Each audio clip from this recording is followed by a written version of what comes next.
we're kind of stuck in traffic leaving Washington, D.C. But this video has the speech that I did last night at the IBD Day on the Hill dinner. And then we also today went around to see different, I don't know what you call them, historical stuff. So we saw the Vietnam Memorial, Lincoln Memorial, Washington Monument. We went into the Smithsonian Natural History Museum. So we saw a lot of different things. So I'm going to have a ton of pictures at the end, but I'm going to start with my speech.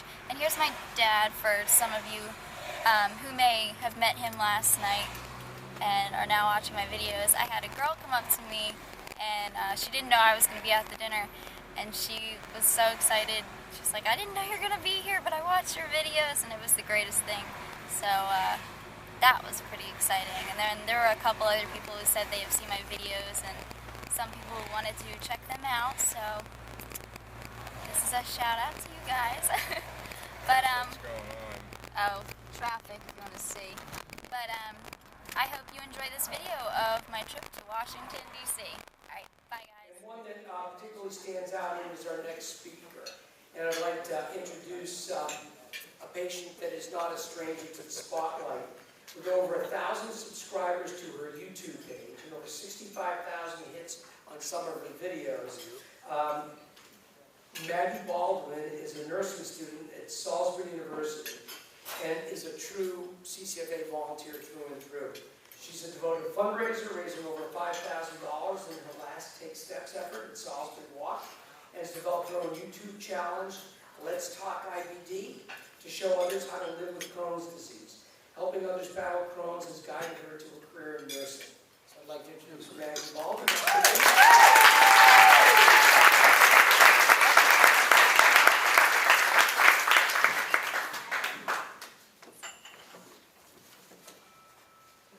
Hello everyone, my name is Maggie Baldwin, and I hope everyone's feeling good tonight, and I want to thank you all for coming out in support of people with IBD. Let me tell you a little bit about who I am. I am your typical young adult. I like shopping, I like painting my nails, I've always played soccer, and I'm a really big one for going to the beach. I love swimming. So I never really thought I was any different than any other kid when I was growing up. Of course, I'd always been on the smaller side, and I've always had trouble eating, but because I was so young, I didn't really think anything of it. It wasn't until I entered middle school that we started to notice my weight dropping off, and my clothes weren't fitting as well, and I started to get these terrible stomach pains. They were just awful. And I also spent a good percentage of my time in the bathroom. I became very well read during that time. It wasn't until I was 11 that I finally got my diagnosis. It was Crohn's disease, and I didn't really understand what that meant. I just knew it was what gave me all the stomach problems that I had. They put me on the typical round of steroids, so I got the moon face, and then they switched me over to mercaptopurine, which I'm on today still, luckily. I went into a sort of remission. I still had a lot of pain, but because I hadn't experienced anything different in so long, I just kind of went along with it. From there, I continued on until high school. Around the age of 14, it was right before my freshman year. I weighed only about 65 pounds. I was very tiny, as I still am. And I could really not eat anything. And I started to experience this really sharp pain in my stomach.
swimming and soccer, I was surprised that I was even able to go to school.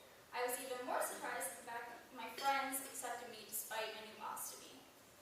After realizing that some of the things I thought I could never do again, I could still do, I wanted to try more. I searched online for something to protect my ostomy while playing soccer. I reluctantly jumped into a pool that summer, expecting the world to end, and I found out it didn't. Everything was fine.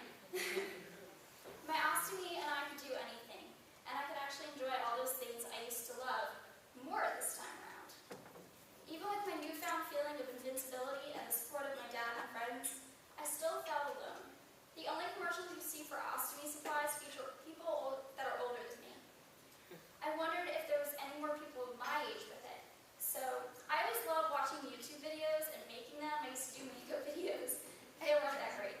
But I decided, why not put my story on YouTube? And it's the same story that I'm telling you tonight. And I didn't really expect much. I had no idea how common Crohn's was or how common ostomy surgery was because of it. Then something happened that I didn't expect to happen. The response was incredible. I had tons of comments and messages from people all over the world, Australia, the United Kingdom, just everywhere. And they were going through the same things as me. I finally found a place where I wasn't alone anymore. I went on to make videos all about IBD and ostomies, giving advice and talking about everything, even the embarrassing elements that come along with Crohn's and colitis. I found a new world of support where everything I said and everything I asked was actually understood. Seeing how many people actually look forward to my videos gave me the confidence to make more. And from these videos came opportunities. I was offered to review products for numerous companies, and now I even model for some of them. Who would have thought that a skinny, sickly girl with an ostomy would go on to be a confident young model? I'll tell you what, not me. Over 3 years later, I still have my ostomy and I still make my videos under the name Let's Talk IBD on YouTube. I've graduated from high school and have recently finished my second year of college at Salisbury, and last week I turned 20. So, during this time, I was a leader in training at CCFA's Camp Oasis, meeting one of my greatest friends, Cassie LaPera, who's actually here tonight. The two of us found even more support and friends there. They knew exactly what we were going through, and I'm pretty sure she would agree with me that it's our home away from home. We recommend anybody going there, even if you're older, like go as a counselor or something. It's definitely our favorite place in the world. We went on this fall to make a team called the Illy Optimists for Take Steps, and mainly thanks to Cassie, we rose over $5,000. So she did a lot of work. We plan to continue our fundraising this next fall again as the Illy Optimists. Before my ostomy experience, I didn't want to share all the details my disease caused because of the embarrassment. When I was thrown into this tornado situation, I realized I could take it one of two ways. I could sit there and feel sorry for myself, or I could change my life in a positive way. My positive choice has given me opportunities I could have never imagined. It has helped me down the road of nursing. Dealing with Crohn's and having to do medical procedures on myself that most kids will never have to do made me realize this. I really just want to be on the other end of the needle for once.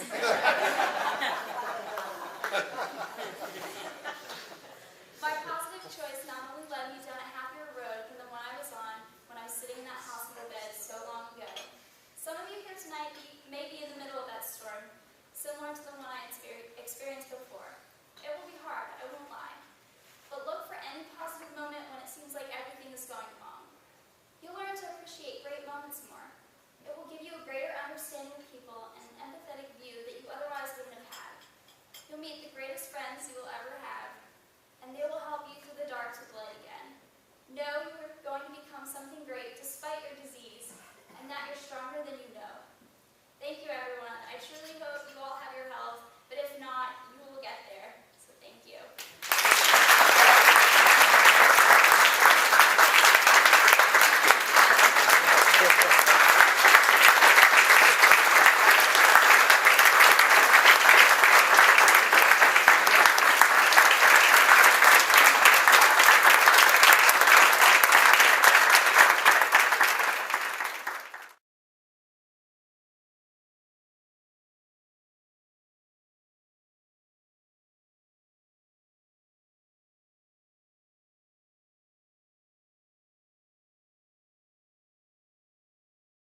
Alright guys, I'm at the Lincoln Memorial, and I thought you might like to see a whole video of everything, and I'm going to have a lot of pictures too. So.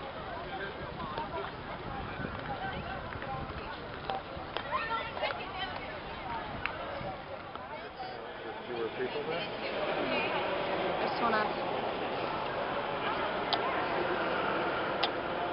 I'm following you, Dad.